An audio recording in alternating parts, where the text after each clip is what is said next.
Cinema പ്രേക്ഷകർക്ക് ഏറെ ഇഷ്ടപ്പെട്ട താരമാണ് സാമന്ത റുതപു. തെലുങ്ക് യുവതാരം നാഗചൈതന്യവുമായുള്ള വിവാഹവും വിവാഹമോചനവും സാമന്തയെ നിരന്തരം വാർത്തകളിൽ ഇടം നേടിക്കൊടുത്തിരുന്നു. നാഗചൈതന്യ പിന്നീട് നടി ശോഭിത ധൂലിപാലയെ വിവാഹം ചെയ്തെങ്കിലും സാമന്ത അവിവാഹിതയായി തുടരുകയായിരുന്നു. ഇതുതന്നെ വാർത്തകളിൽ നിരന്തരം വരാറുണ്ടായിരുന്നു. ഇതിനിടെ സാമന്ത സംവിധായകൻ രാജ് നിതിമോരുവുമായി പ്രണയത്തിലാണെന്ന ഗോസിപ്പുകൾ സിനിമാ ലോകത്ത് പ്രചരിച്ചിരുന്നു. ഇപ്പോൾ ഈ അഭ്യൂഹങ്ങൾക്ക് ആക്കം കൂട്ടുകയാണ് സാമന്ത സോഷ്യൽ മീഡിയയിൽ പങ്കുവച്ച ചിത്രവും കുറിപ്പും. ഈ വർഷം ജീവിതത്തിൽ നടത്തിയ ധീരമായ ചുവടുവെപ്പിനെ കുറിച്ചായിരുന്നു സാമന്തയുടെ പോസ്റ്റ്.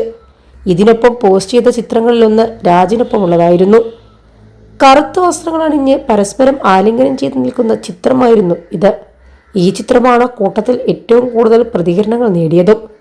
ഇരുവരും തങ്ങളുടെ ബന്ധം ഔദ്യോഗികമായി സ്ഥിരീകരിച്ചതാണോ എന്നാണ് ആരാധകരുടെ ചോദ്യം.